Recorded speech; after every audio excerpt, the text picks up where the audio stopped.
साहित्य संगीत संसद में बहुत बहुत स्वागत करते हैं आपका। आज का यह विशेष शनिवारीय साहित्य संगीत संसद समर्पित है हिंदी सिनेमा के पहले सुपरस्टार। हम समझते हैं कि हमारे जानकार श्रोता, प्रबुद्ध श्रोता समझ गए होंगे कि हम किसकी ओर इशारा कर रहे हैं। जी हाँ, आप हैं राजेश खन्ना। काका के नाम से बॉलीवुड में प्रसिद्धि मिली आपको, और आज की यह संसद उन्हीं को समर्पित है, उन्हीं को याद करते हैं। सफ़र की शुरुआत करें। राजेश खन्ना जी के फिल्मी सफ़र की शुरुआत कैसे हुई, इसकी चर्चा को आगे बढ़ाएं हम। इससे पहले हम चाहेंगे कि क्यों ना कुछ उस गीत को गाया जाए जिसके स्मरण मात्र से, जिनके श्रवण से उनकी तस्वीर ताज़ी हो जाती है। जी सर, बिल्कुल। और एक फिल्म आई थी नागेश्वर 1976 ईस्वी में। फिल्म थी महबूब फिल्म के गीत काफ़ी प्रचलित हुए थे, बहुत प्रसिद्धि मिली थी, है ना जी। राजेश खन्ना की बात होगी तो किशोर दा की चर्चा तो ज़रूर होगी। तो दादा और काका के बीच में जो खास जुगलबंदी थी, इसको याद करते हैं और यहीं से हम अपने सफ़र को आरंभ करते हैं। जी सर। प्रस्तुत है महबूब फिल्म के गीत नागेश्वर के द्वारा। आहा मेरे नैना सावन भादो, फिर भी मेरा मन प्यासा, फिर भी मेरा मन प्यासा। मेरे नैना सावन भादो, फिर भी मेरा मन प्यासा, फिर भी मेरा मन प्यासा। बात पुरानी है, एक कहानी है, अब सोचूं तुम्हें याद नहीं है, अब सोचूं नहीं भूले। ओ सावन के झूले, रुत आए रुत जाए देके झूठा एक दिलासा, फिर भी मेरा मन प्यासा। वाह, क्या बात है। इससे हमें सुनने वालों की गीत सुनने की प्यास बढ़ गई होगी। और हम अपने श्रोताओं को एक जानकारी दें कि 29 दिसंबर 1942 को इस धारा पर अवतरण हुआ राजेश खन्ना जी का। नागेश्वर, आप जिन्हें हम लोग राजेश खन्ना के नाम से जानते थे, उनका वास्तविक नाम राजेश खन्ना नहीं था, जानते हैं? उनका वास्तविक नाम था जतिन खन्ना।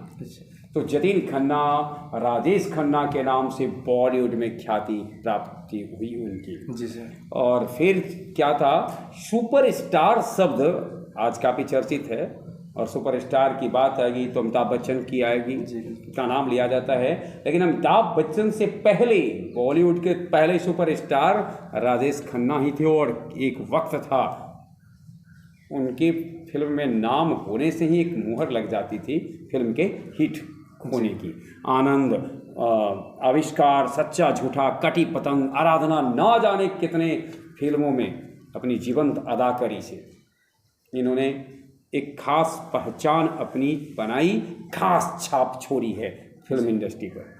कोई फिल्म नागेश्वर जो उनका देखा हो ध्यान में है? जी, कटी पतंग। कटी पतंग देखा है? अच्छा। राजेश खन्ना का क्या एक था जो अंदाज जो नागेश्वर को कभी अच्छा लगा हो? क्या अंदाज, क्या कुछ ऐसा है जो उनके शैली आपको, बहुत सारी विशेषताएं थी, उनमें से जो उनकी सबसे अच्छी विशेषता आपको लगी?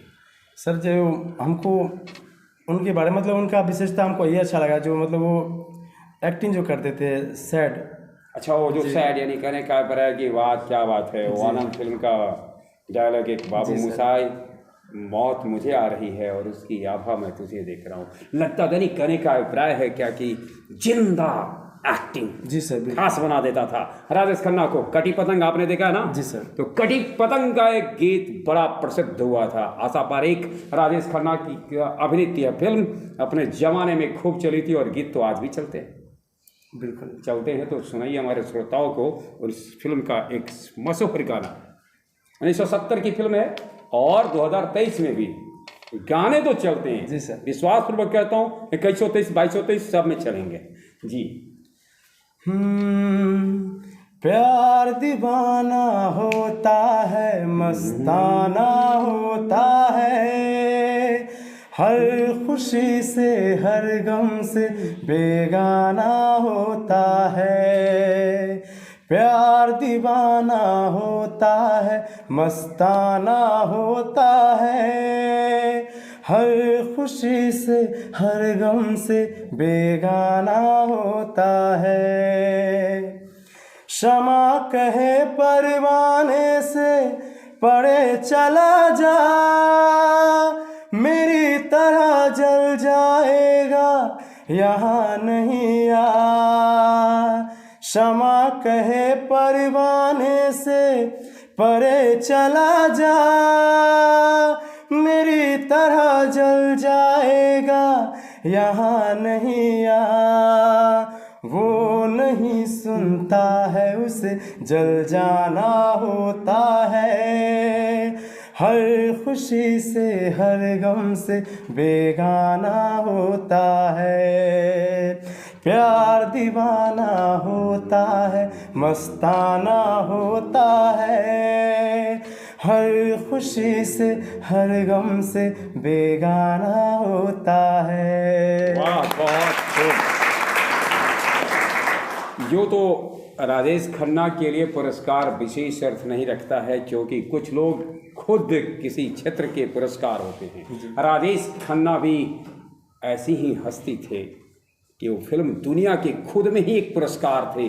बॉलीवुड को मिला यह पुरस्कार था जिसे परमात्मा ने प्रसन्न होकर के उनको दिया था बॉलीवुड को। लेकिन फिर भी आंकड़े बताते हैं, आंकड़े के अनुसार सच्चा झूठा 1971 ईस्वी में फिल्म जब आई तो पहली बार फिल्म फेयर पुरस्कार सर्वश्रेष्ठ अभिनेता का मिला राजेश खन्ना को।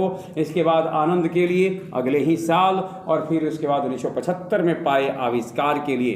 तो इस प्रकार से वो दौर था 70 से 80 का, वो दशक खास था जिसे कह सकते हैं कि राजेश खन्ना का दशक था। हालांकि अमिताभ बच्चन दस्तक दे चुके थे और राजेश खन्ना और अमिताभ बच्चन की जब बात होगी तो दो फिल्म की चर्चा होती है। हम चर्चा करेंगे इसकी कि दो फिल्म कौन थे जिसकी चर्चा की जाती है, कौन से फिल्म थे जिस पे राजेश खन्ना ज़्यादा असरदार रहे अमिताभ बच्चन पर, और फिर कौन सी फिल्म आई जब अमिताभ बच्चन के असर ज़्यादा दिखने लगे थे। चर्चा तो हम करेंगे, लेकिन चलते हैं अपनी चर्चा को। हम आगे करने से पहले एक बार फिर चाहेंगे कि 1972 में आई फिल्म मेरे जीवन साथी का एक गाना था, ओ मेरे दिल के चैन, किशोर दा का ही है ना, वो मेरे दिल के चैन किशोर दा के। मैंने जैसा जिक्र किया राजेश खन्ना और किशोर दा जी, दोनों को ऐसे कह सकते हैं कि दो जिस्म एक जान। जी बिल्कुल। यानी जब कभी भी राजेश किशोर दा के दर्द को अगर चेहरे पे व्यक्त करना हो तो राजेश खन्ना, और राजेश खन्ना के अंदर की पीड़ा को बाहर शब्दों से व्यक्त कर रहा हो तो किशोर दा जी। आप दर्द के गीत पसंद करते हैं? बिल्कुल करते हैं जी।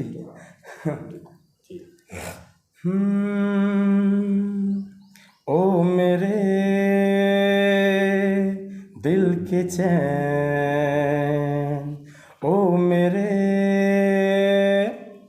दिल के चैन, चैन आए मेरे दिल को दुआ कीजिए। ओ मेरे दिल के चैन, चैन आए मेरे दिल को दुआ कीजिए। अपना ही साया देख के तुम जाने जहाँ शर्मा गए, अभी तो ये पहली मंजिल है, तुम तो अभी से घबरा गए, मेरा क्या होगा सोचो तो जरा। हाय ऐसे न आहे भरा कीजिए ओ मेरे दिल के चैन, चैन आए मेरे दिल को दुआ कीजिए। वाह, बहुत खूब। राजेश खन्ना के जीवन में यूं तो कई अभिनेत्रियों का आना हुआ, लेकिन जिसके आने से उनके जीवन को एक नई दिशा मिली, उस समय फिल्म इंडस्ट्री में कदम ही रखी थी डिम्पल। फिर क्या था, डिम्पल और राजेश खन्ना की जोड़ी आगे बढ़ी और इसके साथ साथ उन्होंने पहले फिल्म में काम करने के बाद ही परिणय सूत्र में बंध गए थे। और हालांकि जीवन के अंतिम समय इनके काफ़ी एकाकीपन से गुजरे, काफ़ी सुनापन से गुजरे। ट्विंकल और रिंकी, ट्विंकल खन्ना और रिंकी खन्ना के रूप में दो सुपुत्री हैं। जैसा कि हम जानते हैं, राजेश खन्ना के जमाई राजा हुए, दामाद हुए अक्षय कुमार जी। और फिल्म इंडस्ट्री में काफ़ी बड़ा नाम है दामाद का, बेटी का, पत्नी का। लेकिन मैंने एक जिक्र किया कि इनके जीवन में कई समय समय पर कई अभिनेत्रियां आई, परंतु जीवन का जो आखिरी पड़ाव होता है बिल्कुल एकाकीपन में, सोनापन में रहा बिताया काका ने। यानी ग्लैमरस दुनिया में भी कहते हैं ना, बाहर भीड़ ही भीड़ थी लेकिन अंदर केवल खाली खाली थे, सोना सोना सा उनका जीवन था। राजनीति में भी आए, और राजनीति में जब आए तो दिल्ली संसदीय सीट से लाल कृष्ण आडवाणी कोई चुनौती दे बैठे थे।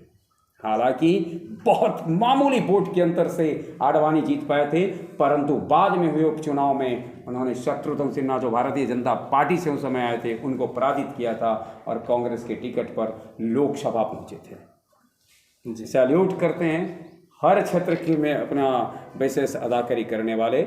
और शाहरुख खान से जब एक बार पूछा गया था कि आप ट्रेजेडी के किसको सबसे ज़्यादा, हालांकि ट्रेजेडी किंग के रूप में जाने जाते हैं दिलीप कुमार, लेकिन अपनी पसंद बताते हुए कहा था शाहरुख खान ने कि जब बात दर्दनाक दर्द को चेहरे पे लाने का हो तो मैं एक्टिंग पसंद करूंगा राजेश खन्ना का। हम अपनी कहानी को आगे जारी रखेंगे, लेकिन इस बीच में फिल्म सफ़र का गीत। फिल्म सफ़र 1970 ईस्वी में आई। फिल्म सफ़र में फिर एक बार है किशोर दा और जीवन से भरी मेरी आंखें। वाह, जीवन से भरी तेरी आंखें, क्या बात है। दूसरे की आंखों में जीवन देख लेना। ये गायक लोग भी, गीतकार भी जो हैं, अजीब अजीब गीतों की रचना कर बैठते हैं। चलिए देखते हैं, सुनते हैं नागेश्वर से किशोर दा की के गाए एक और नगमे जो फिल्माया गया था राजेश खन्ना पर 1970 ईस्वी में। जीवन से भरी तेरी आँखें मजबूर करे जीने के लिए सागर भी तरसते रहते हैं तेरे रूप का रस पीने के लिए जीवन से भरी तेरी आँखें। तस्वीर बनाए क्या कोई लिखे तुझ पे कविता। तस्वीर बनाए क्या कोई लिखे तुझ पे कविता। रंगों छंदों में समाएगी, रंगों छंदों में समाएगी किस तरह से इतनी सुंदरता। एक धड़कन है तू दिल के लिए, एक जान है तू जीने के लिए। जीने के लिए। जीवन से भरी तेरी आंखें मजबूर करे जीने के लिए, जीने के लिए। जीवन से भरी तेरी आंखें। वाह वाह। जिंदगी के सफ़र का जब आखिरी पड़ाव आया राजेश खन्ना का, तो काफ़ी अकेला अकेला हो गए थे। फिर वर्ष 2012 की वो तारीख आई, 18 जुलाई की। धरा पर से विदा होने का वक्त आया था काका का जी। और ये इस देह को त्यागना था। और लंबे समय से जो उनके एकाकीपन, सोनापन के जो दर्द थे, उसे भी शायद छोड़ना था। बहुतों को हंसाते, बहुतों की संवेदनाओं को जिंदा हमेशा कई बार करते करते एक वक्त आया जब उन्होंने अपने चाहने वालों को रुलाकर इस दुनिया को विदा कह दिया। तारीख थी 18 जुलाई 2012, जब काका ने अपनी ज़िंदगी की आखिरी सांसें ली। हमारे उनकी तो बहुत सारी यादें हैं। एक फिल्म आई थी, उन फिल्म का नाम अभी हमें याद नहीं आ रहा है, लेकिन उसका एक गाना था, आप शायद सुने हों। मैं पल दो पल का शायर हूँ, पल दो पल मेरी कहानी है। तो पल दो पल के तो थे नहीं, वो बहुतों पल के हैं। और जो उन्होंने छाप छोड़ी है वो अनंत कालों की है। फिर भी शायद जो गाना था वो एक आम जीवन को बता रहा था कि हर व्यक्ति इस धरती पर एक निश्चित सीमा के लिए आया है, अपनी भूमिका को पूरा करता है और फिर इस दुनिया को अलविदा कहता है। स्वाभाविक है हमारी और आपके बीच की ये जो मुलाकात है, ये संसद है, इसमें जो विशेष रूप से राजेश खन्ना के ऊपर केंद्रित है, इसकी भी एक समय सीमा है और वक्त आ गया है कि हम भी विदा लेंगे। लेकिन विदा लेने से पूर्व हम चाहते हैं कि एक और गीत सुनते हैं। फिल्म थी सौतन का, जी। सौतन का गाना सुने। क्या बात है। फिल्म सौतन में गाना कोई सौतन फिल्म का, लता दीदी भी उसमें हैं गायिका के। जी बिल्कुल। फिल्म में तो जी। जिंदगी प्यार का गीत है, इसे हर दिल को गाना पड़ेगा। जिंदगी प्यार का गीत है, इसे हर दिल को गाना पड़ेगा। जिंदगी गम का सागर भी है, हंस के उस पार जाना पड़ेगा। जिंदगी एक एहसास है, टूटे दिल की कोई आस है। जिंदगी एक एहसास है, टूटे दिल की कोई प्यास है।